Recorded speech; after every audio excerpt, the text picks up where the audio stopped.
And I think that a core principle you're sharing here, which is so powerful, is that men, when they marry, they don't go into the marriage, ready to, they've already accepted the whole package. Yes. But women go into the marriage and they're not necessarily aware of what they're marrying. I mean, I think what you're getting at here is we don't understand these people we're marrying. We don't. Or the people we're dating. And so what happens is we either marry them somehow and then we don't understand them. And there's these chronic issues in the relationship that make us unhappier and unhappier and unhappier and drive us apart. Or if we're dating, we just can't get to the marriage state because we are just not really, we're maybe emasculating them in a way we don't even realize, or we're turning them off after just a few months. We become the vampire as opposed to the princess. And so some of these core things about understanding men, what is it that you think would be the key things then that a woman has to understand if she's going to properly love a man and be loved by one and be loved by a man? Men and women, and there's some ishi in here, okay? Because especially as our hormones change, as women age, we become more focused on producing results, more oriented that way. We can become more focused. But in general, estrogen will produce a diffuse awareness in women.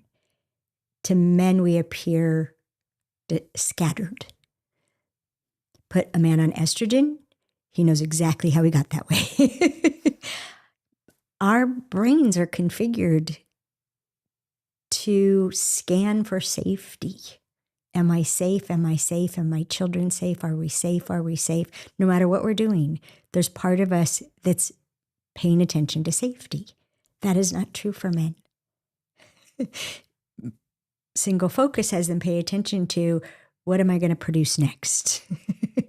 What is there to do next? What am I producing next and next and next? First things first, not the multitasking that diffuse awareness has us do. So understanding that, then we can start to reach towards each other to communicate better. Because anyone focused on productivity, their communication is going to be for the purpose of productivity. Hand me that. Go do that now. Give me that. Is that done yet? It's all organized around productivity. For women, as a physically smaller and weaker gender, which we're profoundly aware of, in ways that men don't even know, and they've cried when I've illuminated it for them, we feel safe when we feel connected, especially to the people we perceive as strong. So like they're scanning for complementary strength, we're scanning for, are you strong enough to protect me? Are you strong enough to provide for me? Are you strong enough to make strong children with me?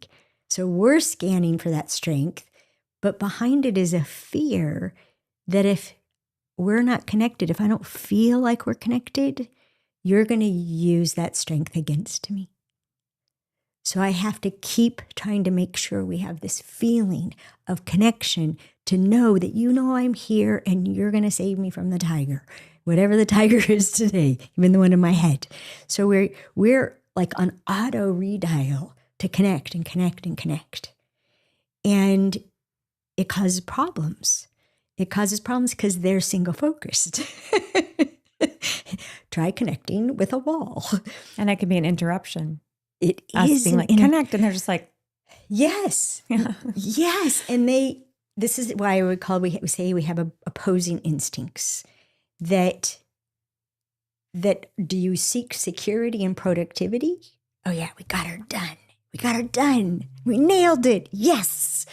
Or are you looking for the feeling of safety in connectivity, in connection? So a man, for example, since we're talking in that way, being productive, hunting the deer. Oh yeah, okay, we're getting it. Oh, that's the problem. Identify the problem. Identifying the problem is a huge success, which is why they listen the way that they do to us when we're upset. What's the problem? What's the problem? What's the problem? So identifying a problem is being productive, then coming up with a solution is being productive. And then we interrupt them to get the feeling of connection back. Hi, honey. Text. We call. We open the home office door. Hi, honey. Hi.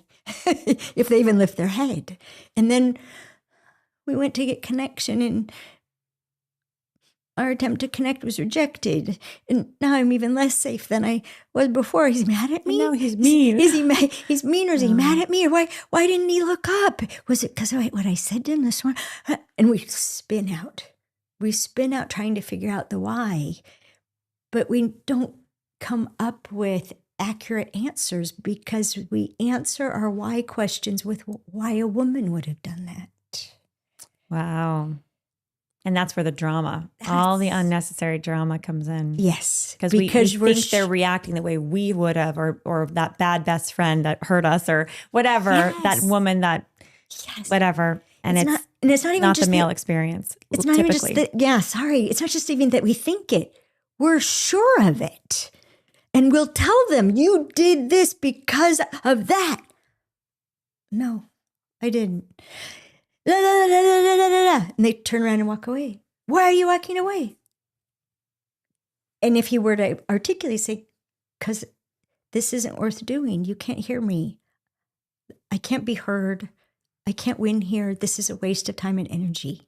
They just shut up. When they can't be heard, they just shut up. And there's so much about them we never see or know because we don't listen long enough, and we're sure we're right.